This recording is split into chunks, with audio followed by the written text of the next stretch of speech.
प्यारे छात्राओं, Raghuvansh online lecture YouTube channel के माध्यम से मैं आपका हृदय से स्वागत करता हूं। मेरा परिचय आपकी स्क्रीन के सामने। नमस्कार प्यारे छात्राओं, मैं प्राध्यापक Ishwar Raghunath Rajput Raghuvansh online YouTube lecture के माध्यम से आप सभी का सहृदय स्वागत करते हैं।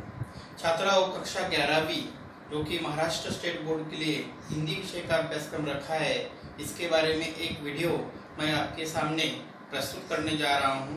और इस वीडियो में हम देखेंगे लघु कथाएं।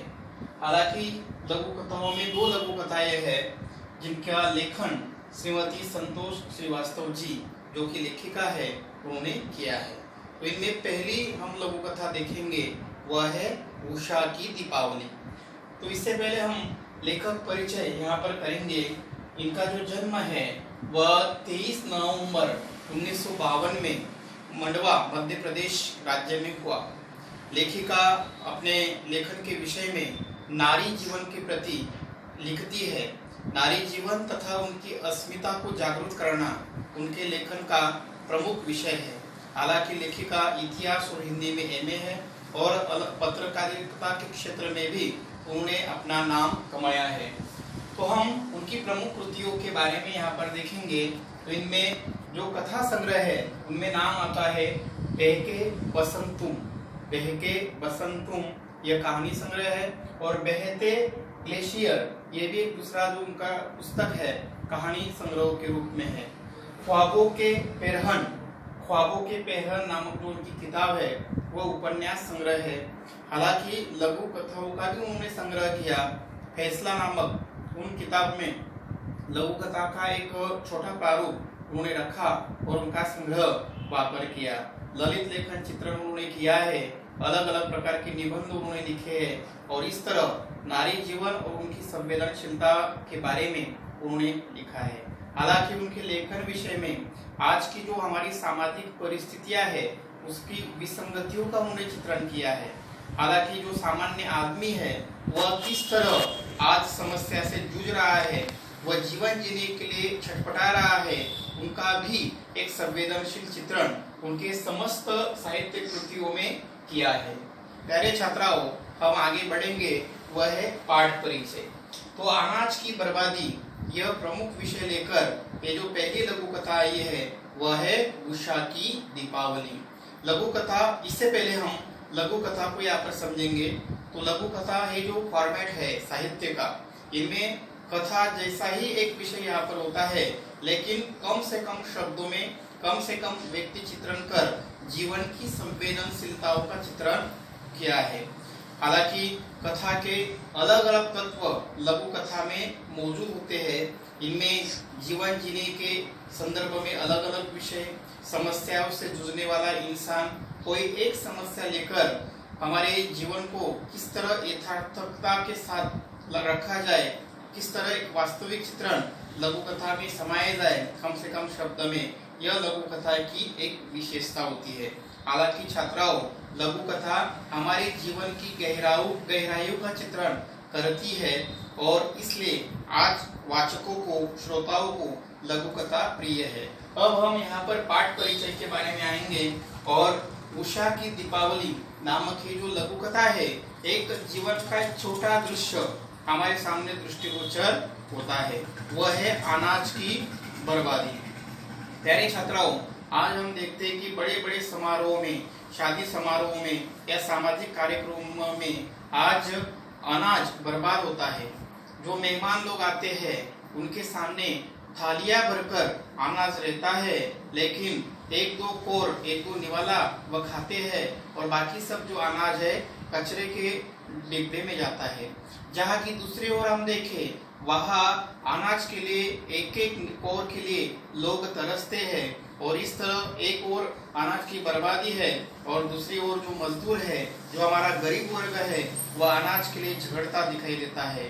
तो इस तरह अनाज की रक्षण की आवश्यकता, अनाज का संरक्षण, अनाज की बर्बादी को रोकना, यह उषा की दीपावली का कथा विषय है।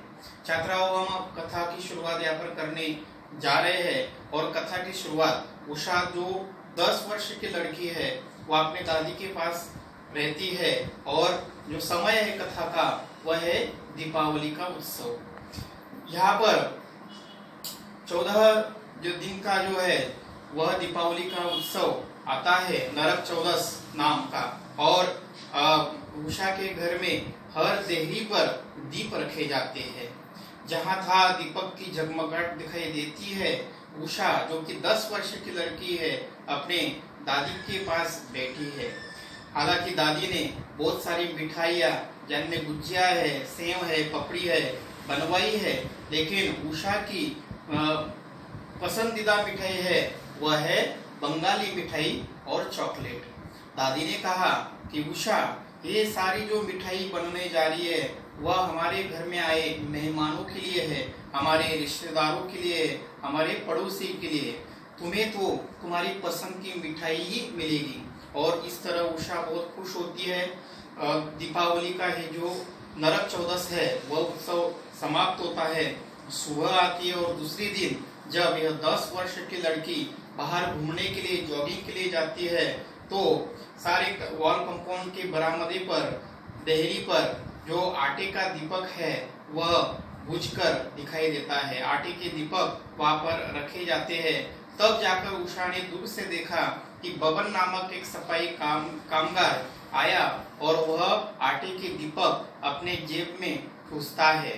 दूर से उषा ने देखा, तब उषा ने बबन को कहा, अरे भाई, तुम आटे के दीपक क्यों ले जा रहे हो? तब बबन ने जवाब दिया, बहुत संवेदनशील जवाब है कि मैं अनाज के इस दीपक को अच्छी तरह सेंक कर सेवन करूंगा, खाऊंगा।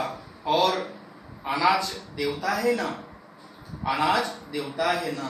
और ये जो संवाद है इससे उषा की मन की जागृति होती है, संवेदनशीलता बढ़ती है और उसे विस्मय होता है कि जहाँ एक जगह पर थालियां भर भर कर अनाज टूंगने वाले जो मेहमान है, एक दो निवाला यहाँ पर खाते हैं और बाकी सब अनाज कचरे के डिब्बे में जाता है। जहाँ दूसरी ओर हम देखते हैं कि अनाज के लिए लोग तरसते हैं। और इस प्रसंग को देखकर उषा की आंखों में आंसू छलक गए। उषा की आंखें सैलाब जैसे लगने लगी, सैलाब उसके आंखों में उमड़ गया। वह फूट फूट कर रोने लगी। एक 10 वर्ष की जो बालिका है, वह बाल मन की जो संवेदनशीलता यहाँ पर है, वो बाल मन की संवेदनशीलता अनाज को देखकर उसके आंखों में झलक उठी।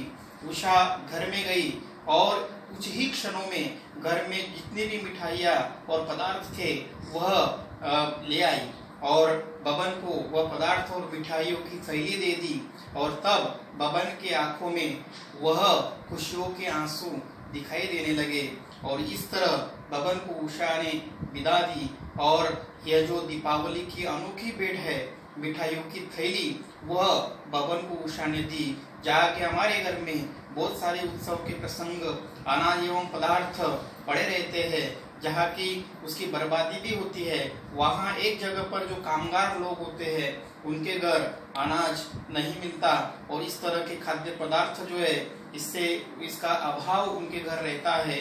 और इसी दृश्य को, इसी सामाजिक स्थितियों का चित्रण इस कथा में यहाँ पर किया है। प्यारे छात्राओं, आज अनाज की आवश्यकता है, अनाज बैंक की आवश्यकता है। जहाँ की स्वाध्याय सूची में प्रश्न आया है कि अनाज बैंक की आवश्यकता, जैसे खून रक्त का बैंक होता है, रक्त पेढ़ी होती है, अलग अलग प्रकार के पैसों का व्यवहार करने के लिए बैंक होते हैं, आज भी अनाज की बैंक की आवश्यकता होती है। अलग अलग सामाजिक अवसरों पर हमारे देश में अनाज बर्बाद होता है। जहाँ जिनको भूख नहीं है उनको अनाज ज्यादा दिया जाता है।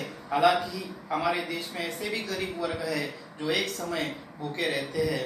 अगर बर्बाद होने वाले जो अनाज है उनका हम संग्रह करें और ऐसे गरीब वर्ग के पास वो अनाज, वो जो पदार्थ है वो इस बैंक के माध्यम से दे दिया जाए तो उस गरीब की भूख मिटेगी और वह अनाज की बर्बादी या अनाज का महत्व या अनाज में देवता है, इस तरह का जो वाक्य है या संदेश है, यह भी समाज के हर व्यक्तियों के मन में स्थिर होगा। और इसलिए प्यारे छात्राओं, ये जो पहली हमारी कथा है उषा की दीपावली, ये यहाँ पर समाप्त होती है। इस लेक्चर के माध्यम से आप अपना अभ्यास कथा के नीचे जो भी स्वाध्याय कृति दी है वह आप छुड़वाए, यह मैं आपसे प्रार्थना करता हूँ। धन्यवाद। नमस्कार प्यारे छात्राओं, मैं प्राध्यापक ईश्वर रघुनाथ राजपूत आपका स्वागत करता हूं।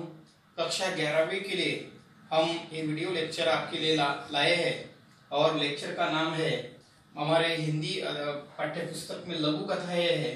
इनमें से एक लघु कथाओं का अभ्यास आपने किया। अब हम दूसरी लघु कथा यानी मुस्कुराती चोट, श्रीमती संतोष श्रीवास्तव जी की लघु कथा, इसका अध्ययन करेंगे, अभ्यास करेंगे। प्यारे छात्राओं, श्रीमती संतोष श्रीवास्तव जी जो जीवन की विपरीत परिस्थितियों को, परिस्थिति के कारण, सामाजिक परिस्थिति के कारण जो मनुष्य की घुटन होती है, ऐसे विषय को लेकर लघु कथा लिखती है। जाके लघु कथा के बारे में मैंने आपको बताया था कि कथा के सारे बीज, सारे तत्व लघु कथा में मौजूद होते हैं, लेकिन लघु कथा का प्रारूप छोटा होता है। कोई एक विषय लेकर कम से कम पात्र में, कम से कम संवादों में जो जीवन का किसी प्रसंग को और प्रभावी ढंग से लघु कथा में प्रस्तुत किया जाता है। आज हम मुस्कुराती चोट, इस लघु कथा में विषय आया है कि आर्थिक अभाव के कारण पढ़ाई न कर पाने की एक बच्चे की व्यवस्था इस लघु कथा में दर्शाई गई है। बबलू नाम का एक बच्चा है जो आर्थिक विपरीत परिस्थितियों के कारण, गरीबी के कारण अपनी पढ़ाई न कर पाता। दूसरा एक विषय यहाँ पर आया है कि आज जो हर एक क्षेत्र में बाल मजदूरी की जो समस्या है, उसके ऊपर एक चिंतन, एक वाचकों को मन दहलाने वाली ऐसा एक प्रसंग लेकर बाल मजदूरी की समस्या पर प्रकाश डाला है। तो हम इस कथा की यहाँ पर शुरुआत करेंगे। बबलू एक छोटा लड़का, लेकिन उसकी पढ़ाई बीच में छूट जाती है। कारण है बाबा की बीमारी। माँ को हर घर चौका बर्तन करना पड़ता है और इस कारण, गरीबी के कारण, पैसों के अभाव के कारण बबलू की पढ़ाई छूट जाती है और बबलू भी पढ़ाई छोड़कर अपने माँ को सहारा देने के लिए रद्दी के पेपर लाते हैं और रद्दी के दुकानदार को बेचता है। इसमें जितनी भी आमदनी होती है, उस आमदनी में माँ को सहारा मिलता है, घर का राशन होता है, बाबा की बीमारी की दवाइयाँ होती है और इस तरह मन में लालसा होने के कारण भी बबलू की पढ़ाई बीच में छूट जाती है। जब बबलू दूसरे घर रद्दी के पेपर लेने जाता है, तब उसकी नजर, उसका ध्यान रद्दी में पड़े हुए किताबों पर होती है। एक मालकिन के घर बबलू पेपर लेने गया, रद्दी के पेपर लाने गया और तब वह मालकिन ने कहा, स्कूल न जाता तू? ऐसे कैसे माँ बाप है, तेरी पढ़ाई छोड़ दी? तो ये डायलॉग है। इस डायलॉग से कथा की शुरुआत यहाँ पर होती है। कुछ डायलॉग मैं आपके सामने संवाद जो है पढ़ूंगा। तो अजीब है तेरे माँ बाप, स्कूल क्यों नहीं भेजते तुझे? तो घर की मालकिन रद्दी के पेपर लाते समय बोली और तब तराजू के कांटे पर नजर गई बबलू की, क्योंकि तब उसके घर कॉलेज जाने वाली जो लड़की है, उसने कहा, माँ बाल मजदूरी तो अपराध है ना? माँ ने कहा, हाँ बिल्कुल, पर अनपढ़ माँ बाप यह समझे तो ना। बबलू को बहुत बुरा लगा, क्योंकि जो मालकिन ने यहाँ पर बात कही है वह उसके मन को छू गई, ठेस लगी कि माँ बाप ऐसे बच्चों को स्कूल नहीं भेजते, पाठशाला नहीं भेजते। तब बबलू कहता है, स्कूल बप्पा ने भेजा था मेम साहब, पर उनके पास किताबों के लिए पैसे नहीं थे। कितना सुंदर संवाद है यहाँ पर। और यह संवाद सुनकर मालकिन के मन में भी यहाँ पर विचार आया, लेकिन मालकिन को लगा कि ये जो पेपर रद्दी इकट्ठा करने वाले लड़के हैं, यह सिर्फ अपने काम के ऊपर ध्यान देते हैं और पढ़ाई के ऊपर ध्यान नहीं देते। और तब कहा, कुछ नहीं होता इससे, हम फ्री में किताबें देंगे और ये रद्दी पेपर के मालिक से किताबों के पैसे ले चाट पकौड़ी में उड़ा देगा। इसके बस का नहीं है पढ़ना। मालकिन ने फिर ठेस पहुंचाने वाली बात यहाँ पर कही कि ये जो पैसे बचे होते हैं, हम तो इन्हें किताबें फ्री में देंगे, लेकिन किताबों के भी पैसे वह पेपर वाले मालिक से लेंगे और चाट चकोड़ी में या वड़ा पाव में या अन्य सामग्री खरीदते हुए वो पैसे उड़ा देंगे। बबलू ने रद्दी के पैसे चुकाए और बोरा उठा सीधा घर पहुंचा और बोरे में किताबें रद्दी के पेपर से अलग कर दी। फिर वह रद्दी के पेपर का बोरा उठाकर दुकानदार के पास गया। आगे दुकानदार कहता है कि पैसे तो बचे होंगे ना तेरे पास, जा सामने के ठेले से वड़ा पाव और चाय ले आ, फिर बाद में हिसाब कर लेंगे। बबलू सिर झुकाए खड़ा था। दुकानदार ने बार बार यह वाक्य बोला कि सामने की दुकान से चाय और वड़ा पाव ला, लेकिन बबलू टस से मस हुआ। बबलू की कोई हलचल न हुई, कोई बात बबलू ने कही। दुकानदार अब क्रोधित हो उठे। अरे क्या हुआ, जाता क्यों नहीं? रुपए खर्च हो गए। क्या तेरे पास पैसे थे जो खर्च कर दिए? क्या तेरे पैसे थे जो खर्च कर दिए? अरे तुझे तो मैंने रद्दी के लिए पैसे दिए थे और बचे कुछ जो पैसे होंगे इससे तू चाय पानी या वड़ा पाव ले, इस तरह की मैंने बात कही थी, लेकिन सारे पैसे तूने उड़ा दिए। दुकानदार ने बुरी तरह बबलू को डांटा, लेकिन डांट सुनकर भी बबलू मन में या अपने मुस्कुरा रहा था। डांट खाने पर भी उसकी मुस्कुराहट यहाँ पर कभी कम नहीं हुई थी। यही मुस्कुराती चोट है। दुकानदार मालिक चोट देने वाली बात कहते हैं, मालकिन चोट देने वाली बात कहती है। फिर भी बबलू ने किताब तो फ्री में लिया ही, लेकिन जो भी कुछ रद्दी के पैसे बचे थे वह अब पढ़ाई में खर्च करने का संकल्प बबलू ने मन में किया था और आगे वह इन पैसों से, इन किताबों से स्कूल जा सकेगा। उसके पास भी किताबें थी और वह घर लौटा, खुशी के साथ घर लौटा। आज पहली बार उसके चेहरे पर मुस्कुराहट थी। घर लौटते हुए रास्ते में वही मालकिन और लड़की जो सुबह रद्दी तोलने बबलू गया था वह मिली और उसके हाथ में किताबें देख मालकिन को बहुत आश्चर्य हुआ। उसने जो सुबह कहे हुए जो उसके बारे में अपशब्द थे, उसके परिवार के बारे में अपशब्द थे, वह कहे हुए शब्द से उसको बुरा लगा कि मैंने सोचे ना समझे बबलू के मन पर चोट पहुंचाई और इसका जो प्रायश्चित मुझे करना पड़ेगा। और उस मालकिन ने तय किया कि बबलू की आगे की पढ़ाई का खर्च मैं करूंगी। अपराध सा महसूस उसे हुआ। बबलू की पढ़ाई की प्रति लालसा देखकर उसने निश्चय किया था कि अब उसकी आगे की पढ़ाई का खर्चा वही उठाएगी। बबलू की खुशी का ठिकाना नहीं रहा। वह खुश हुआ, आनंदित हुआ और इस तरह इस छोटे प्रारूप में हमने अब देखा प्यारे छात्राओं, जो मैंने यहाँ पर एक सरलता से आपके सामने लेक्चर रखा और यहाँ पर बबलू, मालकिन, रद्दी पेपर का दुकानदार और उनकी लड़की, मालकिन की लड़के, ऐसे चार पात्र आते हैं और इनमें बबलू जो उसकी बातें है, उसके मन का जो संकल्प है, यह देखकर समस्त वाचकों को एक संतोष मिलता है कि गरीबी के कारण भी अगर किसी लड़के में पढ़ाई की जिज्ञासा जागरूक की जाए, पढ़ाई की लालसा उत्पन्न की जाए, तो वह बबलू नामक ऐसे बहुत सारे लड़के हैं, झोपड़पट्टी में रहने वाले लड़के हैं, जो आज स्कूल जा सकेंगे और अपनी पढ़ाई जो अधूरी रही पढ़ाई है वो आगे चलकर वह पूरा कर सकेंगे।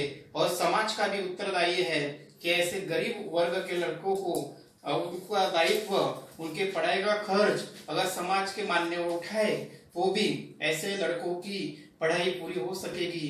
ये तो गरीबी के कारण, परिस्थिति के अभाव के कारण इस तरह की पढ़ाई लड़कों को छोड़नी पड़ती है। यहाँ पर बाल मजदूरी की समस्याओं का चित्रण किया है कि किस तरह हर एक क्षेत्र में छोटे छोटे बच्चे काम करते हैं, घर की मदद के लिए वो काम करते हैं, चाहे इसके लिए उनकी पढ़ाई क्यों न छोड़ना पड़े। यहाँ पर रद्दी दुकानदार जो है किस तरह बच्चों को डांटता है, बच्चों का मानसिक शोषण करता है, इसकी भी बात यहाँ पर उठाई गई है।